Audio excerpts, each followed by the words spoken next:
the possibilities of who you wanna be. What you see, what you believe will be your destiny. Like they say, everybody can take this ride. Sometime you must encourage yourself to live the good life. Everybody wants a good life, yeah, a piece of pie. Good life, see, everybody wants the good life, the good life. Hey, how are you? Happy New Year. It's I want to say happy New Year because that's my wish that we are. Man, let me start over.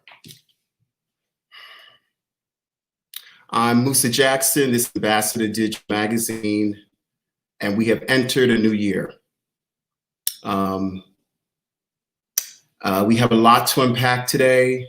I can't tell you how excited I am for our guest. He deserves all the accolades that he's going to get tonight. But as we've been doing this, you know, we start off with we're just talking about what's been happening, and you know, New Year's came in with a whole lot of promise. At least, you know, that's what we thought. And then yesterday happened. You know, interesting. When we started Ambassador Digital Magazine back in May, we actually started it on the heels of George Floyd. So when that occurred along with the magazine, there was no choice but to talk about what was going down. As a Black man, I refused to keep silent. I refuse to not let our voices be heard. As a son of activists, it's imperative that I speak out when I can. And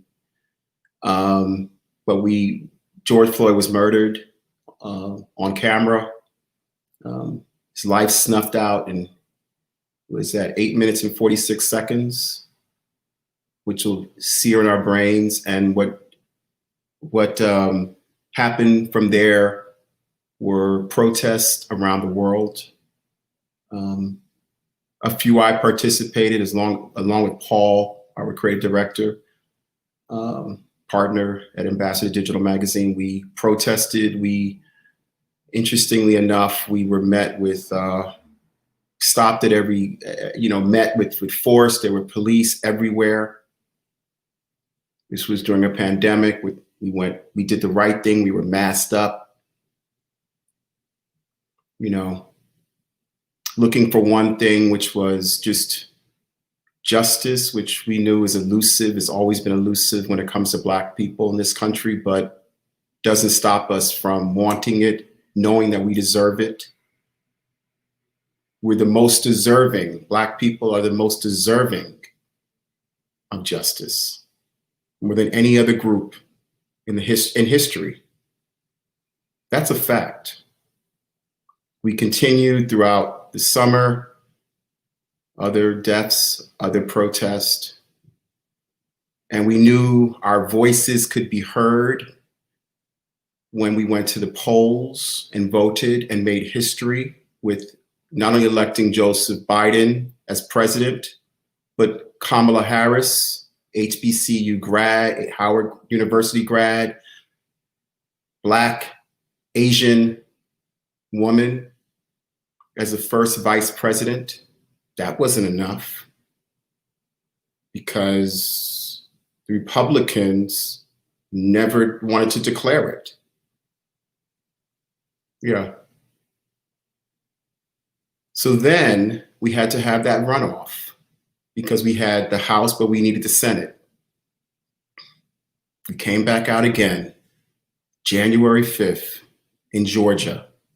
Stacey Abrams, God bless you. God bless you. God bless you, Stacey Abrams. God bless you. President Biden, you give her whatever she desires. And one day I hope that you will be president, because you can get anything done. But here are the two gentlemen who made history. First African-American, Reverend Warnock, and Ossoff, first Jewish man. We have the Senate, y'all, which outrage the orange bastard. There you go. There you go. There you go. There's Stacey. Democracy only works when we work for it, when we fight for it, when we demand it. We demanded it, and we got. We fought for democracy. Black people, white people too. White people too. We got a lot of allies out there. Let's make no mistake about it. Women, and black people will always, always, always have fought for democracy of this country. We've been fighting for our rights since after Reconstruction. We've been fighting for the rights to vote. John Lewis gave his life for it.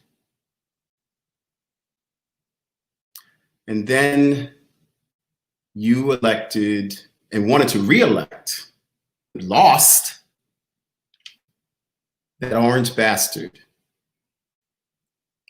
He will never, I said from then, I posted it, check the receipts. I've never called him president. I will never call him president. I've always called him what he was, a monster. He incited a riot. He got his goons, his thugs, his ignorant white domestic terrorists to descend on the Capitol steps, inside the Capitol steps. This was, from Harlem. Let's keep it 100. So this was not surprising to anybody. The fact that they got inside was not surprising, because I know for a fact that the KKK is a part of the cops. That's why they were taking selfies with them. That's why they were opening the barricades. Bette Midler posted that one. Them opening up the barricades. They went in, they monkeyed like a monkey. Don't ever call us monkeys. Climbing up walls,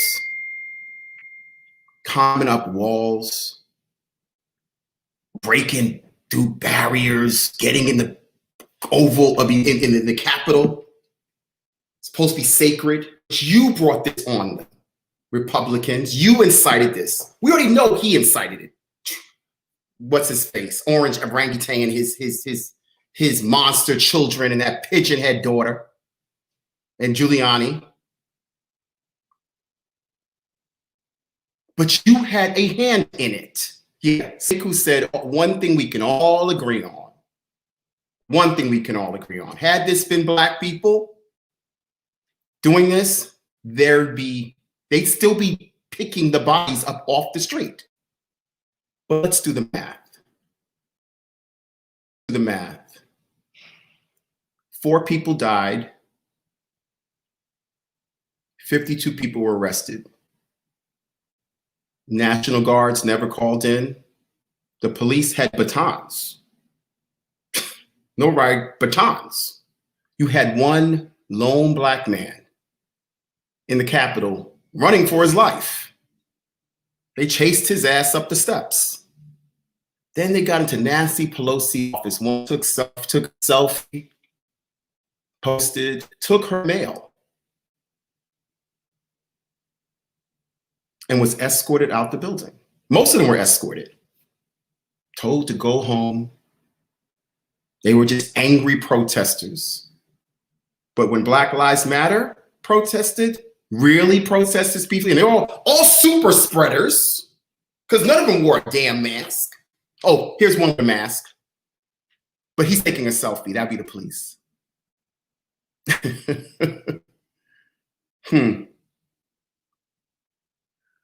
So here we are, which we already knew. We already knew. what we've been fighting for longer than I can imagine. My parents can imagine, right? Joanne Reed put it so brilliantly, put it so well when she just said, what did she, let me see what she said. I gotta quote this, man. How did she put it? She said, I don't know if Paul has it, but I have it here. Joanne Reed, what did you say, sweetheart? Well, look, white Americans aren't afraid of cops. White Americans are never afraid of the cops, even when they're committing an insurrection. They're just not afraid of the cops because they know they own this country. They know the cops are there to protect them. Even when they're committing a criminal act of domestic terrorism on the nation's capital. And now you want to block Orange. Now Facebook, Twitter, 2 weeks left, you're blocking him. Okay. Republicans are calling him out saying, oh my God, no. Lindsey Graham had a revelation. Mitch McConnell finally passes electoral votes, finally calling Biden and Kamala president and vice president. This isn't America. Oh, it's American, all right. This is America.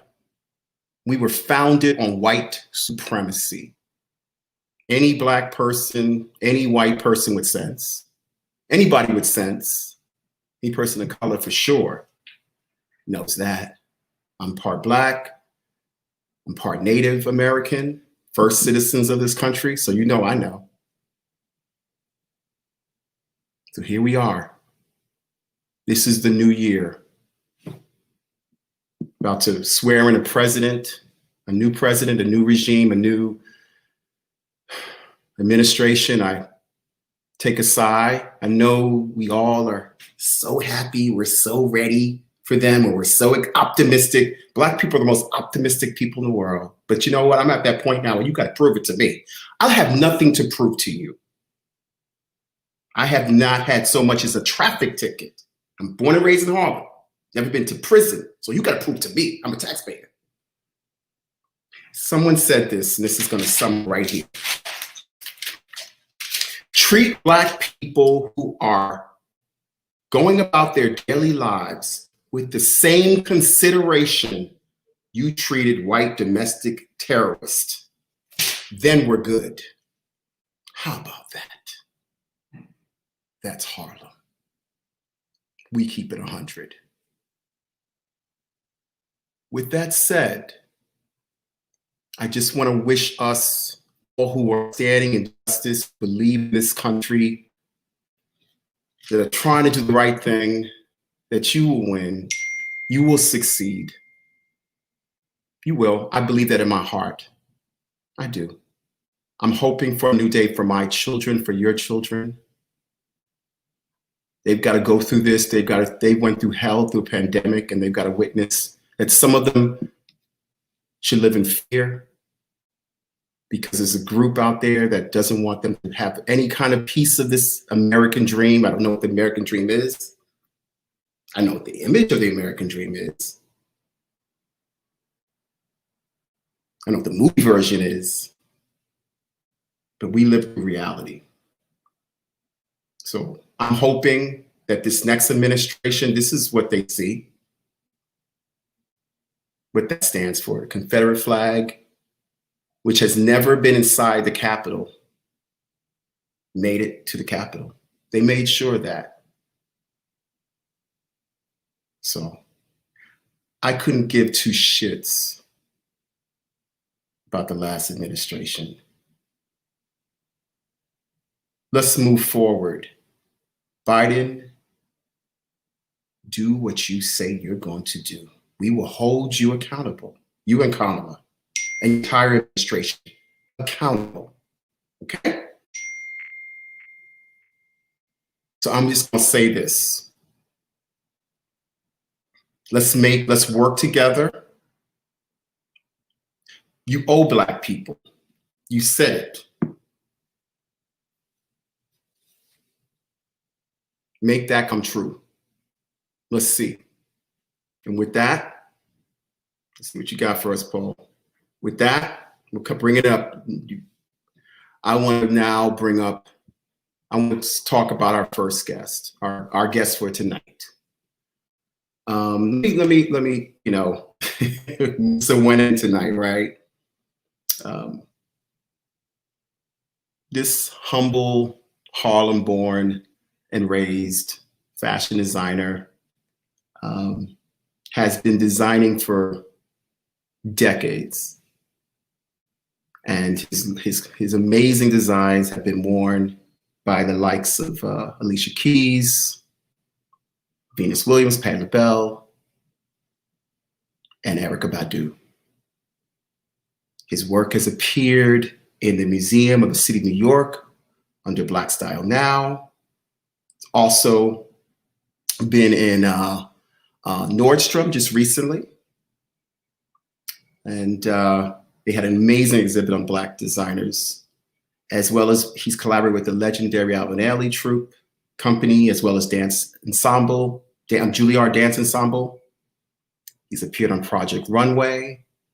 And he is the recent, I'm so excited, the recent winner of the Fashion Group International Rising Star Award. He is a husband, a father, grandfather. He's a spiritual man and a great friend. And let's make no mistake about it, he is one of the great fashion designers, period. My dear friend, EPPERSON. Oh, wow! I didn't know how to come out after that. Thank you. Thank you for being here. Thank you for being here, EPPERSON. You know, and I know it's like I said, it's we're here to celebrate you. We're here to talk about you. And you know, hey, both Harlem born, and you know how we do it, right? Yeah. We, you know, it's just how we do it. We balance, we call it like it is, but we also celebrate, and we also know how to roll with it. So, right. But EPPERSON, thank you so much. Just want to say thank you so much. This is an honor for you to be on our show. Have wanted you to be on our show since its inception. You know, being born in Harlem, both of us being born in Harlem, you know, it's important that we highlight those who have really, really, really, really paved the way, and you've been doing that for so long. And I think that's, I think that's important to mention. And it's one of the amazing things, we'll get into that, just, you know, in terms of, you know, your longevity, man. But before we get into that, we can just maybe go back and talk a little bit about the beginning. You know, so you're born and raised in Harlem. What was that like growing up for you, man? Growing up in Harlem back in those days, man. Can we talk about that? Sure. Growing up in Harlem was like it's so different from how it is now, of course. You know, kids growing up is totally different from how we grew up. Right. You know, so we grew up in a project. I grew up in a project. You know, so like being in a project, you're basically like every neighbor is almost like a family member. You know, you're in one house out of the other house. It was not necessary to have sleepovers because you were with them all day. And it was just amazing. You know, it's like you know, from all of us getting together, playing in a park, Skelsies, Lodies, however they call them, whatever. People call them different. Hot Peas and Butter. Oh my God. Yeah. Red Rover, send so-and-so right over. Like, yes. All of those, and the fire hydrant, you know. Hide the belt. Remember Hide the Belt? Oh, yeah. Yes. Oh yeah. Yeah. It's like you're getting warmer. And you grab the belt and you go beat them. Yeah. Chase them way back to the other side. Yeah. It was good. It was good. You know, me and my brothers and sister, you know, it was cool because I had had 3 older brothers, you know, so it's like no one ever bothered us because we were always protected. Right. You know, I have one sister, Gail, She was tough, and a younger brother, Bruce. And we, my mom raised us, and it was, Yeah. totally different from now. Your beautiful mom. Mom. Yeah. You Wow. look like her. You look like your mom. Yeah, Yeah. The face, the neck, Mm-hmm. And it's funny, the outfit that she's wearing, she designed that outfit. No. Yeah, that was a pageant, and she actually won that pageant. And she designed that outfit. My God. Well, there you. Well, you just answered a question. I was going to ask you, where did you get your design from? And it's obvious you got it from your mom. But it's not like we studied, not like she taught me or showed me anything. But it was basically, yeah, I guess, yeah, she had great style, and I was always with her, helping her, pulling her looks together and everything. And yeah, well, that's a cool shot. I don't even have to ask where you got that from. We have our ways. Press the button and say, "Whoa, mom!" Yeah, that's a cool picture. Yeah, we have that hanging up. And so you said before that you used to you get your mother dressed. So you be going out to parties, because back in those days, parents were kicking it, going out to the parties and stuff, right? Yeah, Savoy Manor in the Bronx, right over 149th Street Bridge. Yeah, Savoy Manor, and that was the main place they went. Okay. And yeah, she used to get a little hot pants outfits, and she was skinny and she wore hot pants, but she wore like a long duster. It was part of it. Right. And put her hair back in this big Afro puff. I love it. She's current. That's so current, though. Yeah. Yeah, it's classic. Oops. She's real classic. Right. She would always wear hair up or back. Right. So bam, there's the face. Right. And so obviously your mom was one of your earliest influences in terms of fashion and getting in style. What were some of your other influences growing up? Or who? Okay. When I was younger, my brothers, Elliot and Mike, they used to be the the Coliseum on 59th Street. Where Time Warner building is now. Yeah, exactly. Time Warner. They used to do car shows there, and they would come home with their calendars full of cars, and they would take them apart and hang them up all over their rooms. Mm-hmm. And instead of me doing the cars, I basically had like Fashion Fair, Ebony magazine, all of the clippings all over my room, All the beautiful girls with the designs and all of that. Awesome. So yeah, I think that's what really pushed me in, was sort of like steered me towards it. Mm-hmm. I went to borrow my mom's friend's sewing machine once, and I borrowed it. Didn't know how to sew. I didn't know how to put the bobbin in, so I ended up giving it back and never even touched the sewing machine again. Wow. Yeah, high school. Okay. And that was like when I was like 11 or 12. 11, 12, right. But high school was when I actually got into fashion. Got it. Okay. And so, I know, right? And so you get into fashion in high school. Was it something that came easy for you? Were you encouraged by anyone, or? No, it's funny. I had to take a shop class, and there was this beautiful girl named Rhonda Fountain was her name. So I said, to get to know her, I could take the class and I can get to know her. So I took the class and got to know her, but it didn't work out. And she ended up leaving the class at the end of the term, and I got like a 75, 80 on my report card, and that was high for me. I was like, whoa, I've landed, and because when we were younger, my sister, she used to like skip home. We have a report card, because she had she's one of the brains, right? Okay. And I would say stuff like, we didn't get our report card today, You were hiding it. Yeah. So I was that kid. But, so once I got like a 75, 80, and then I just kept going up. And then the popularity in the school, because my sister's beautiful and all the guys liked her. I didn't play any sports. So it was like nobody barely spoke to me. And then once I got into the fashion class, all of the guys from the sports, connected with me because I was connected with the girls in the fashion design class. Right. And then the girls, with the girls, right? Yeah.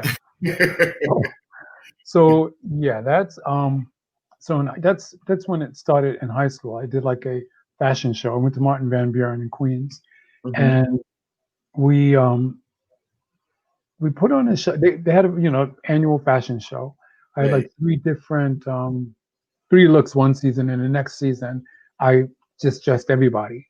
And one of my friends, Nisa, she's like still one of my very good friends to this day. Actually, like this fabric right here, she's behind me. Yeah, I see it. Yeah, I'm sure it looks familiar if you look at it. Later on, when we look at when we pull up some images. Yeah, we pull up the images, you'll see. So Okay. yeah, but she's a designer. She's an artist, and she was one of my models back in high school. So we still have that. We still connected. Right. And I don't know where that went. Oh yeah, so we put on a fashion show, and then all of a sudden, I was a designer. Got it. High school designer. You say what? 1 second. Okay. I'm sorry. No worries. At least you can hide it under your beard. Can you hear me? Yeah, I heard you. Wow. So listen. So you start, but then now you start designing. Yeah. And you were living in Queens, right? At the time when you started really kind of taking off, just post high school. Right. And so one of your first outlets, I believe, wasn't it at, I don't know if people know this, but it was at the Belmont racetrack. Yeah. Or weekends? It was weekends, yeah. Yeah. Like you did your research. My sister and I, we moved in with this amazing family. Sandra Johnson, Toma Holly. They have 2 designers, 2 sisters. And they happen to be designers, and their their factory was in the basement of the house. So every night we would go down and we'd sew, and we'd sell on Tuesdays, Saturday, and Sunday. We'd sew and we'd sell it, so that's how I learned my sewing, like piecework. And so it just kept going from there. And then I just sort of branched off from them and got my own little table, not a booth at the time, there were tables. Right. And yeah, so, then I went from I took like little samples to little stores, and they would sell it, little shops in downtown, cool downtown back in the day. The mom and pop shops. But it was cool. It was a good start. And so I guess in the 80s, sort of early 80s, it was a lot more easy. Not the right word. Maybe a little bit more opportunity for emerging designers because, like you said, there were more little bit boutiques, mom and pop shops, and so you were able to put your more access, even to stores because, like at that time, even some of the store owners. Like Charivari, these people were accessible, right? As opposed to somewhat being not accessible today. You go through the corporations, right, to just get into the stores. But back then, they were real people. The people owned Barney's and Charivari would be there. Yeah, the owners. Right. So walk us down memory lane a little bit and tell us what it was like being a designer, Black designer in the 80s. Now going from the Belmont situation. I know I'm throwing people back when I mentioned Charivari. Right. No. It's funny. They're doing a documentary, and and they interviewed me because I used to dress their windows as well. Absolutely. Yeah. And see, it's really interesting because now everybody is about labels. It doesn't matter what it is, as long as that label is on it. It's amazing. It's fierce. It's expensive. I gotta have it. And it's like, you know, and those people will never meet the person that's designed it, you know, because a lot of them aren't even designers. You know, a lot of them are artistic directors. You know, Right. and that's the new designer. Right. And you know, so back then it was like, you know, like you mentioned Charivari, I had I had like 6 or 7 of my friends. We all got dressed and went to one of their Christmas parties. And Selma Weiser, Barbara Weiser, those are the owners of Charivari. They noticed the clothing, and they knew that I worked for them, but they didn't know I was a designer. And so I presented my line to them, and they said for me to bring it back, you know, during store hours, of course. Mhm. And so we set up an appointment, and they sold my first collection. Mm. It's kind of cool. That is cool. That is Yeah. cool. And so, but then one of the things about that was you had that success in stores as Charivari. Right? Whoa. Right? Wow. Like that's a wow. Yeah. You know what I mean? Just seeing, you know, that those days, my God. But then you went from Epperson, you went from selling to stores to actually having your own boutique. Right. You were in Soho at one point. Yeah. In Brooklyn. And then Yeah. Brooklyn, you really kind of got a lot of love. Right. You know, it's kind of weird. It's the weirdest. Well, first of all, I sold my hats and stuff. I sold my hats a lot. A lot of my hats. I stopped designing clothing for a minute, and I started focusing on hats. And John F. Kennedy Jr. was like, he wore my hats all the time. That's He loved my hats. And I met him one day. I walked up to him and, you know, I said, "You buy my hats at Charivari?" And he was like, "Epperson?" Like he knew me. You know? guy though. Yeah. Yeah. You know, so that was cool. And Barney's carried my hats as well during that time. Barney carried hats, right. Yeah, you know, so then it was like a little easier to, you know, make a phone call and present yourself. Here now, it's almost impossible unless you have the whole package, you know, everything, you know, finance everything. Right. You know, so then what was the question? I'm sorry, I think I went off. Well, no, the thing is, you went from Charivari to owning your own stores. You remember? You were in Soho in Brooklyn, and I was just asking, kind of, what was that like? A brick and mortar, and as opposed to, you know what I'm saying, working your stuff played in this department store. Okay.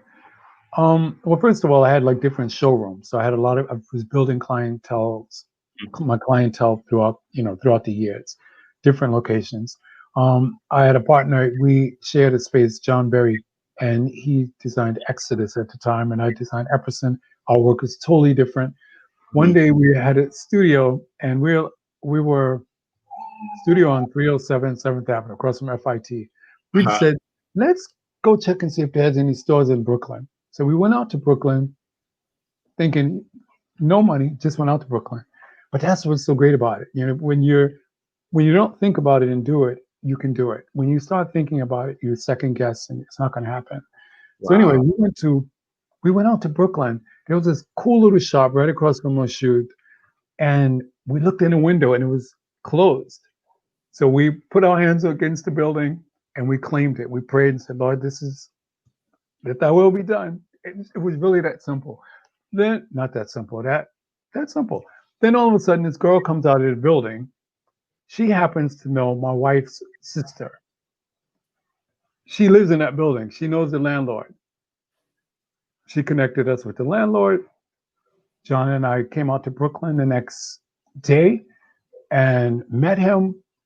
He took a chance with us. Philippe, amazing man. He owns so many places in Brooklyn.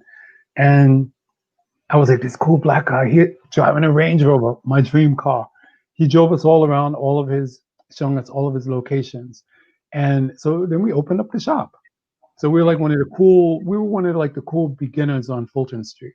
Right. You know, we brought like Soho to Fulton.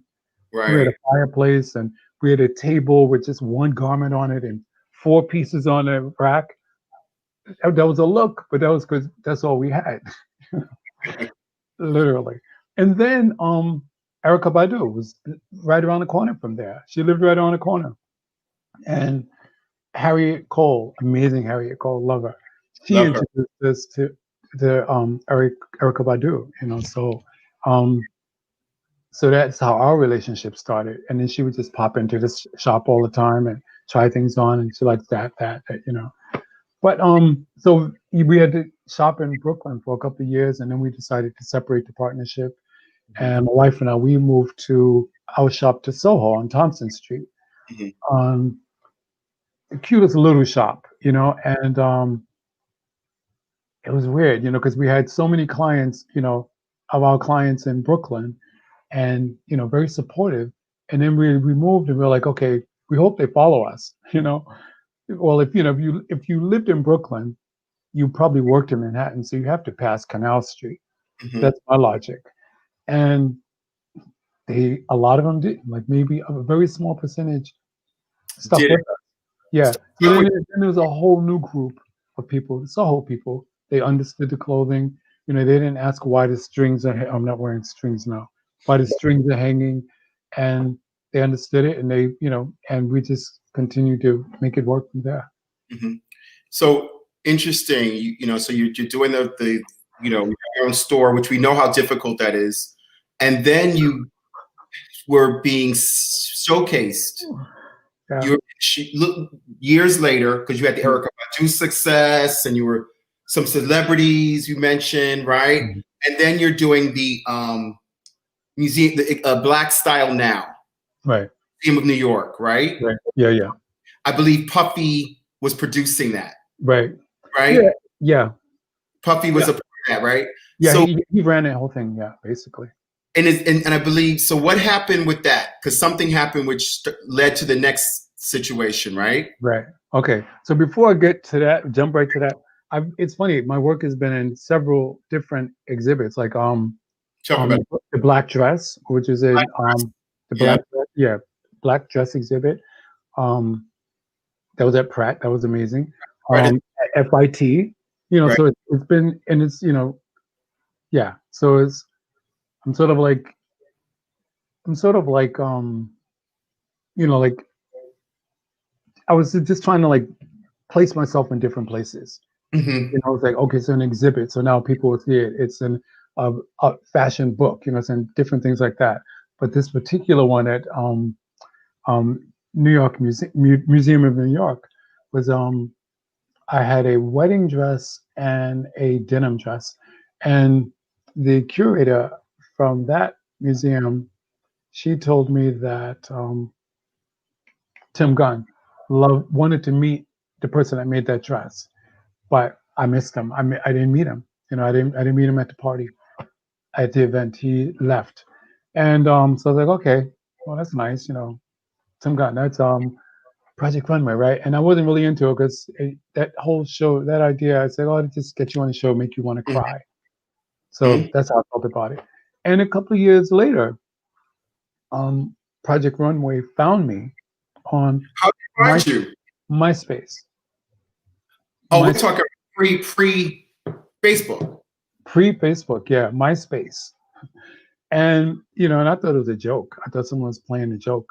And I was in this weird place in fashion. I was like talking to Lee. I said, like, what am I doing? It's not working. And then, you know, she says, Lee is my wife, I'm sorry. She says, give it a shot. Why not? You know, and I was like, I had the attitude like, okay, I'll do it. And I took my clothing down for the meeting, and Tim Gunn saw the dress and he remembered. He says, I know that dress. And it just happened from there. I was like in, and flew up to California for a couple of weeks and did the show. The craziest experience I've ever experienced. No one do it again. You know, they can't convince you to do it again, huh? No. No. It, you know, it was great for the exposure. I was ready to leave. Like, once I saw what was happening, when you're there, when you're behind the camera, you know what's happening and you see what's happening. The manipulation. Yeah, they said I was really quiet. Yeah, I'm a little quiet, but yeah. Because you were so. You were there to create. You were there, right? Not so much, but they wanted personalities. They wanted drama. Right. They wanted probably not you from Harlem. They wanted you to probably bring that Harlem. I guess if I were there, I don't know. If you were there, it would have been like, you'd still be on the show. just push the button. No, my whole thing is I had locks, and Okay. I'm like, this is some crazy black man with locks to act like a fool. Oh, there he is. There you go.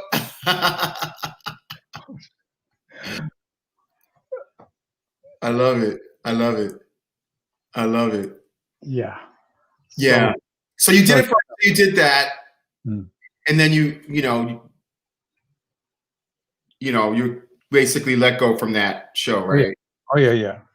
It was great. Came back home and because you missed your family. You have a beautiful family. oh yeah, that's when I said that they make you cry. That's the time they got me.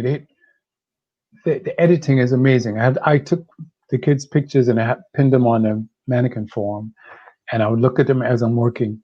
And I spoke to Lee on the phone one day, and I said, "So how are the kids?"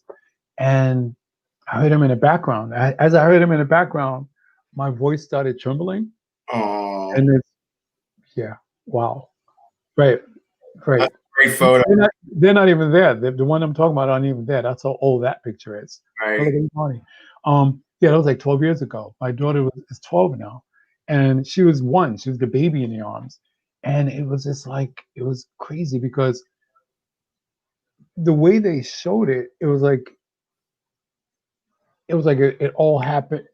Yeah, they mastered it. It was genius. It was like, and everybody felt for me because they were like, he misses his family. He wants to go home. Yeah, yeah. And now Imani's not there, but right. But this is this is the people in the house. Yeah. The one in the middle. She's now 12, and she was a baby at the time. Yeah. Time flies, man. Totally. And people still know me from that. Right. And speaking of time and longevity and all that, so here we are. We'll probably get to that. Why don't we do, if we can? Oh, and I want to just say a shout out to everyone: Freddie Liba, Michelle Spiro, Stephen Rice, Courtney Douglas. Thank you guys. So many people I see showing up to say give you love. Thank you. And so here we are. So now we're talking about 40 years, 35, 40 years in the business. I love this shot. Let's talk about this first. Let's talk about this first. This was Essence Magazine. Yeah. And oh gosh. It's so good. Right. She was on your cover. The 90s, these are the what?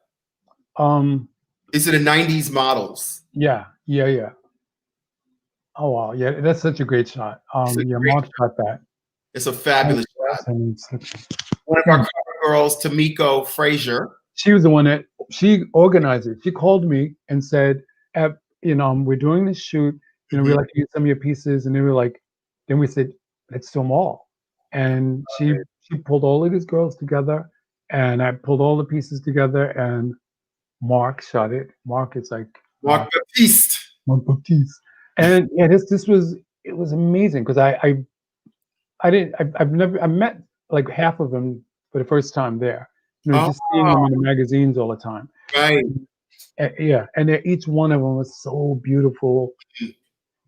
Like each one of them stand alone. Yeah, so funny. I don't mean to jump in, but when I was modeling towards the tail end of my career, would be somewhat at the beginning of Mark's career.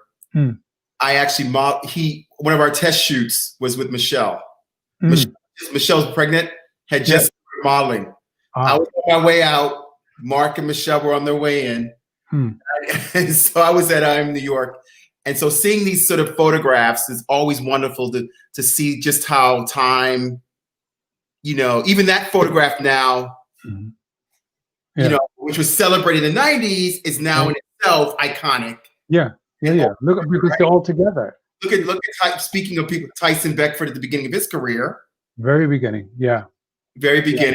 Yeah, we staged my studio was on 43rd and Broadway at the time, and I got together a group of my friends, and Tyrone Barrington was representing him at the time.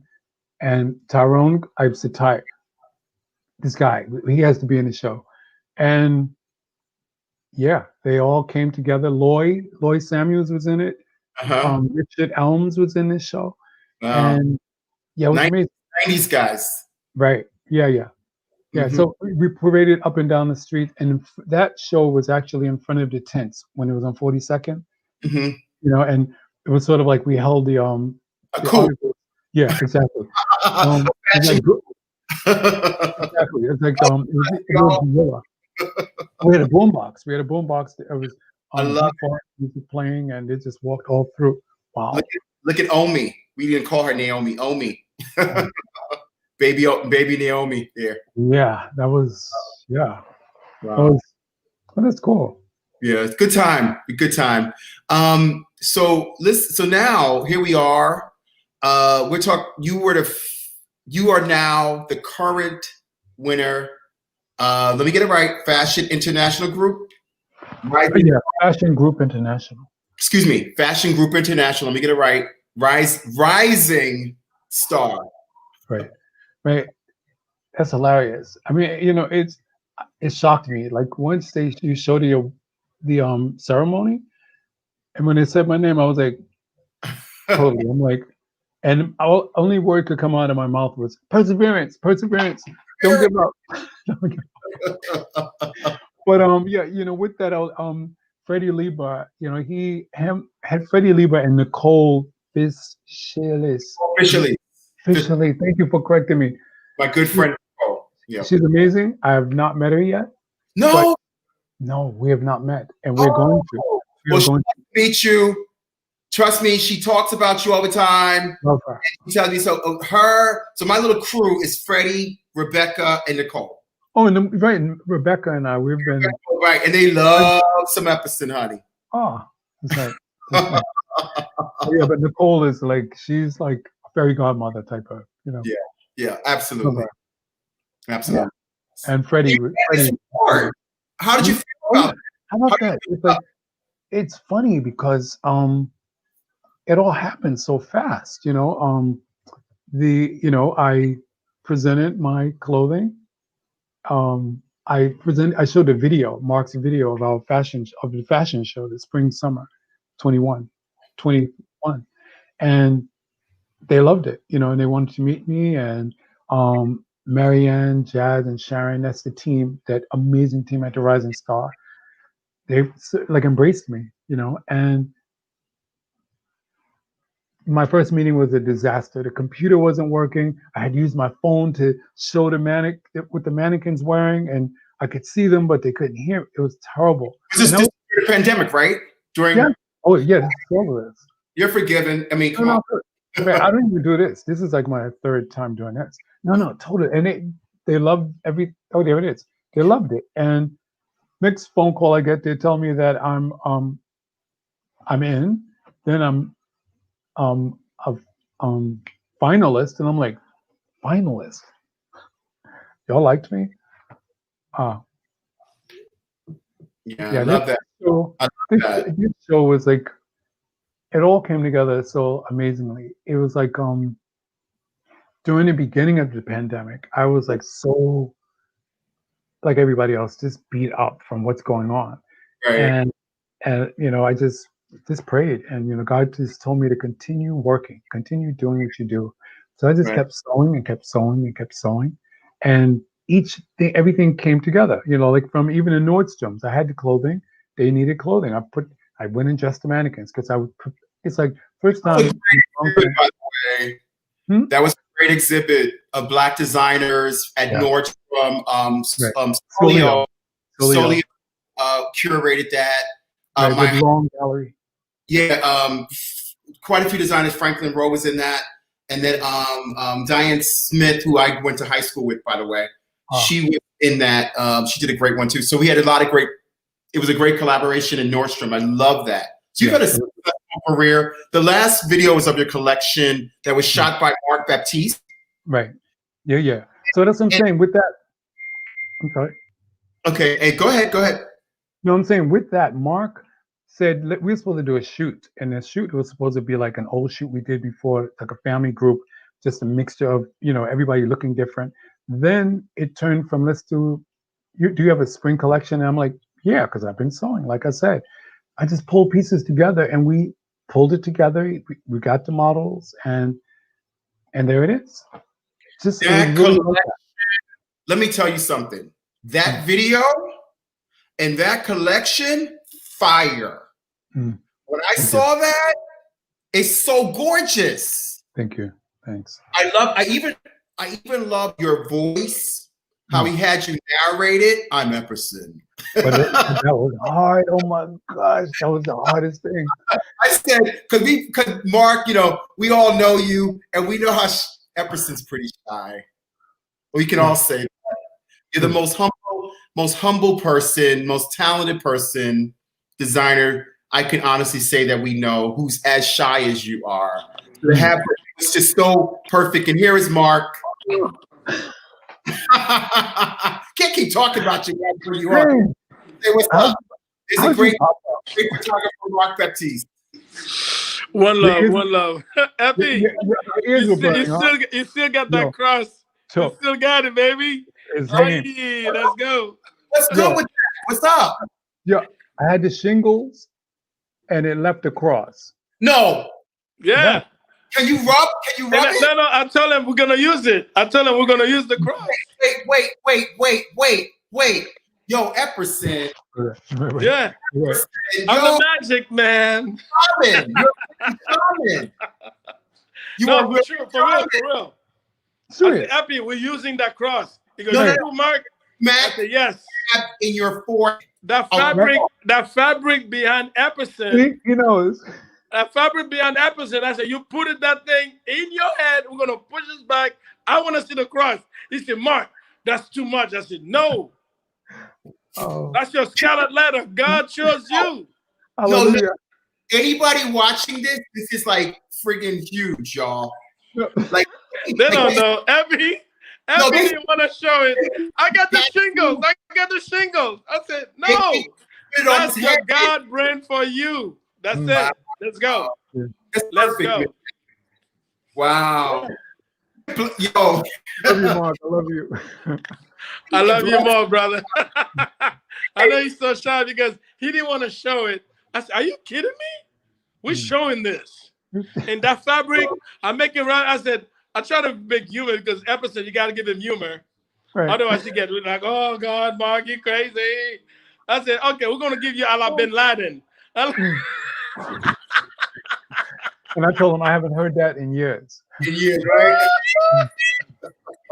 Wow. Assalamualaikum. But it's beautiful, man. It's beautiful. It is. No, Epi. Listen, on a serious note. Yeah, brother. You're talented. Yeah. You got a beautiful heart. You have a beautiful family. Thank God. You're gifted, man. Own it. Wow. You've been at this not yesterday. You've been at this for almost 30 years, as long as I have. Right. And I'm a rising star. Man. Whatever condition you get, take it. Yeah. That's God's gift to you, man. Right on. You've been to Project Runway. Oh my God, you've been through so much. Right. How about Paris? By the way, the family portrait is talking about. We shot that portrait in 1992 in New Jersey. Yes, with Michelle overlooking the Manhattan, where there was no building. Right, Epi? It was a desert. It was like a desert. Exactly. I said, we're going. He go, where we going, B? I said, we're going to take the 5 train to New Jersey. Exactly. He goes, where are we going? Exactly. I said, we're going to 5 train to New Jersey and walk to the water as far as we can. Right. So in 1992, there was nothing there. Okay, we get up the 5 train. The moment we get out and we start walking, we have Michelle Lee. We got, oh my God, like, John Moore. John Moore wasn't in it. Your son at the thing was like a 2-year-old. Imani. Right. Imani was 2 years old. Oh, Ritza was like what, 17 or something like that. Was she ever 17? She's forever 17. I know. I said, was she ever 17? Okay, but that's a joke. Oh, yeah, 17. It's a joke. It's all joke. Yeah. But anyway, so we got like I don't know how we get 8 people down there and props Right. on our own. And Fred Odom. Set it Fred up. Odom. Fred Odom. Fred Odom. Fred Odom was a major catalyst on that shoot. And that shoot is still magical today. Right. There I was gotta see it another again. I black wanna girl see it there, again. Epi. That was amazing. Curly hair. It wasn't Michelle. Michelle was in it too. Michelle Right. Lily was in it, but there's another girl that's big now. I don't remember her name, but genius. So that's where it all started. So when Epi, I call him during quarantine because I know I need stimulation. I need to feel creative. And I say, Epi, what are you doing? Right. He goes, I'm sewing. I said, what are you sewing? He said, I don't know. I said, do you have a swing collection? He goes, I'm just sewing, dude. I said, how about like 10, 17 pieces for spring 21? He goes, wow, that's not a bad idea. Okay, now I have a purpose to sew. So he started sewing. I didn't call him for like a month or 2. And I hit him again. I said, Epi, how's it going? I've been sewing nonstop. Let me show you what I have. You pull out the mannequin. He sent me pictures on WhatsApp. Like, I said, okay, Epi, you got a collection here. Okay, espérate. Let's breathe. Let's look at what we have. Okay, what are the section? I've just been sewing. Right, but then, okay. I said fabric wise. He go, okay. I have a white series, which is beige, linen, blah blah blah, and I have a pattern series, which is mixed, texture, fabric, whatever, and I have a black series. I said, a black series, which is significant to EPPERSON. It's either plaid or black. I said, I want to see the black. And he sent me this thing that got volume in the front, You can wear it however you want. I said, that's genius. Okay, that's our focus to the collection. Remember that, Epi? It just happened. It just happened. I leave him alone. No, listen, I leave him alone, okay, for another month because I could be really pushy. I leave him alone, especially when I believe in somebody. I leave him alone. I leave him alone. I say, oh, shit. All right. I know how Epi work. You got to give him his space. Then when he's ready, he's going to call you. And Jenny told me, did you hear from Epi? I said, I haven't heard from him. Should I call him? And she goes, nah. He's going to call you when he's ready. Sure enough, the next day, Epi hit me on Instagram. He DM'd me. What up, brother B? I think I got something to show you. Exactly. I hit him back. I said, I hope it's a collection. He goes, I don't know, but I got something. I got the categories that you wanted. Boom, boom, boom, boom, boom. I said, that's it. I give him a day. I hit him back. And he goes, I got it. We got the white series, we got the pattern, and we got the black. I said, that's perfect. That's a story. Now, how do you feel? I feel rejuvenated. I feel rebirth. I said, that's it. Rebirth. That's how it started. Yeah. Well, that's what it is a rebirth. Yeah. That's it. That's Epi. Yeah. Look at that cross in his. He didn't make that. That's not a tattoo, guys. I swear to God, it's not a tattoo. I wouldn't put it there. I was thinking about putting one here, but not there. That's amazing. That's a sign of God. I'm telling you. Yeah. I call him Job, the patient man. But you know what? This morning, Musa, when we talk about the picture, what did you say? What did it look like? The cover. Oh, the cover. It looked like, well, Rembrandt? A Rembrandt painting, a Mystery painting. It's like, you look like. With that said, comes the time in the show where we show you the cover. You haven't seen it, Epi? No, we had you come on first. He hasn't seen the cover. Epi, you mean I didn't sneak one to you? I'm a bad brother. I'm a bad brother. I should just think you on, Effie. My girl Jenny took care of me. JBZ, yeah, that's my baby. Okay. JB. All right, so here we go. Oh wow! Uh-huh. I didn't see this. Take away Cool. Take away that one. Bring it, Paul. I like Paul, that. Yeah, there it is. I like. Isn't that beautiful? It looks like a Rembrandt. Wow. Baptiste, It's absolutely beautiful. There is Epi. Yes. Epi. Remember when I forced you in the Captain Hamnet fashion show? Yep. And you thought your hair was crazy? Oh yeah. And then they put a velvet like 3/4. So imagine that look with the beard and that with that velvet velvet jacket. Velvet, yeah. That is brilliant, bro. That is not because I took the picture, but I think the attitude, the vibe, everything is gorgeous. I think it's fantastic. I saw it and I was mesmerized. That's I said to Baptiste, I said, it takes me back to high school. I was an art history major at music and art when I first saw Rembrandt.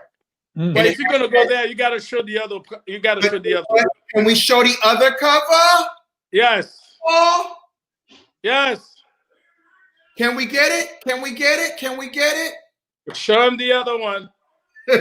Can we get it? Can we get it? We had to do a double cover on you, bro. Okay. Yeah, the winner!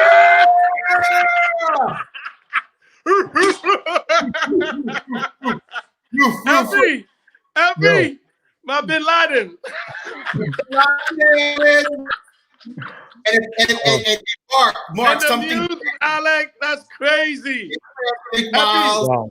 Look at the cross in the middle of your forehead, bro. Thank you, Fire. Wow. Fire. Wow. And like that out there in the world, baby. You got this. You deserve it too, bro. That's the fabric again. That's the fabric, exactly. Is that fabric?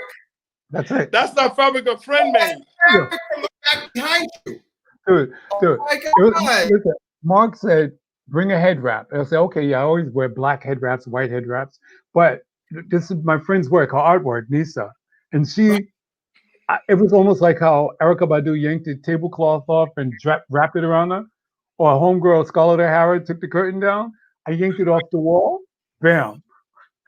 And there it is. Brilliant. I mean, this is my first cover. How about that? I'm a rising star. You're all that. A legend. You're like a baby. You're like baby. You're reborn. Rebirth. No, rebirth. Rebirth is different than reborn. We can never reborn, but we could be rebirth. Yeah. You could transport yourself to be a new person in this world, but you can never come back again. No. Reborn is different than rebirth. Yeah. So this is a rebirth.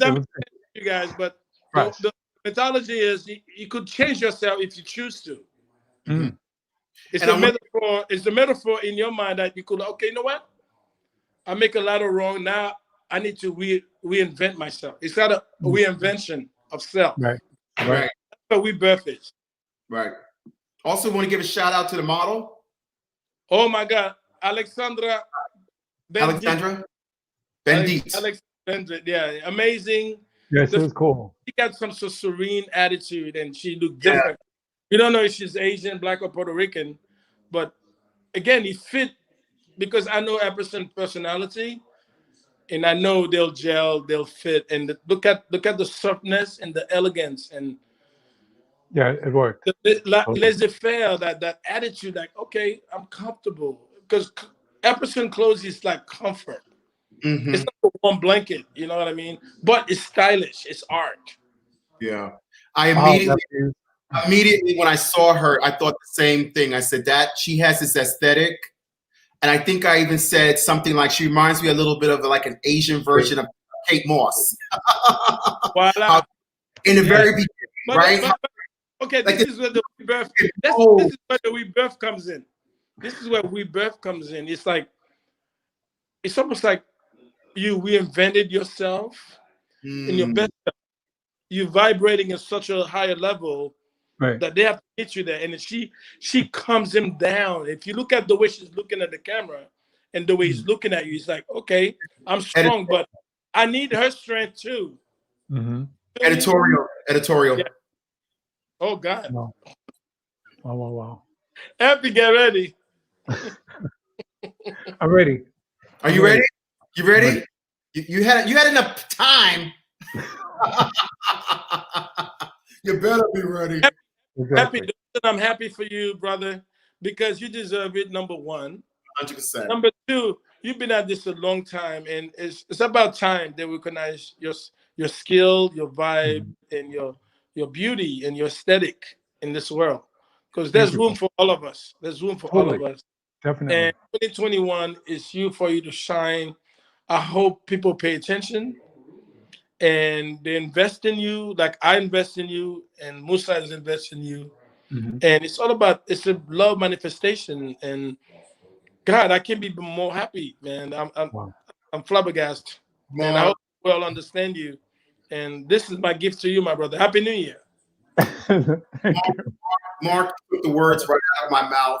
You took them out of my mouth. I mean, I can't even really add to that other than EPPERSON. You, like you said, are one of the most deserving, most talented people I know. Thanks. And in you know, I had to start the year off. This is the first cover of our year of Ambassador Digital Magazine, and I had to start it off with you. Thanks. I really, as Mark said, you know, I felt even with your new stuff, what he shot, your new collection, then seeing Alexandra, like he said, you gave it the perfect title, Rebirth. I said, I've known you for a billion years, and to see this, I said, there's something vibrantly new. But with all of the stuff that you've done before, you feel me? Yeah. It's evolved. Yeah. It's a perfect time. You're not a newbie. Before we leave, throw that out there. I wanna give a shout out to my team, like really that make it happen. Please do. Jessica Zayn, my editor.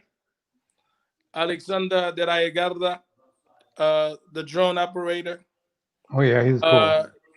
Nanda Dio, Jenny Baptiste. Oh yeah. I'm telling you. Jenny I wanna give thanks. Oh my God, there's so many people happy. All the models, Aqua. Yeah. Ollie. Daphne, the Rolo. Right.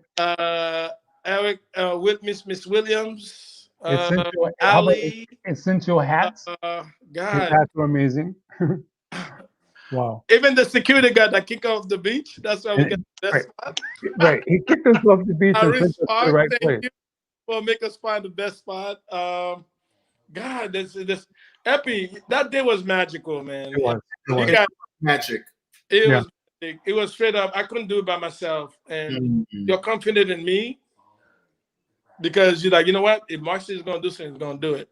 And he said, Mark, how'd you get all those models to work for free? I said, nothing is free in this world because they get some piece of art they could carry for the rest of their life. It's not free. Right. Art is not free. You just can't put a number on art. Right. Film, it's my gift to you. Thanks, brother. Happy New Year, brother. You're talented. You deserve it. And Alicia, you know what I mean. Yeah.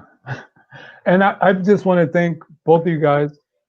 Musa, thank you so much. Ambassador, this is genius. The platform that you gave us all, that you keep giving us, and it keeps getting better. It's amazing. And especially thanks to my family, Lee and the kids, and they make all of this make sense. Like they're actually the reason that keeps me going. It's like, from Imani to a day, each one of them. Lee Chai, I have to say all their names since I said two of them, right? You have to, all of them. Yeah. You can't go halfway. A day, Shaila, Ila, which I call Bila, Lee Chai, and Imani. Yeah. Love.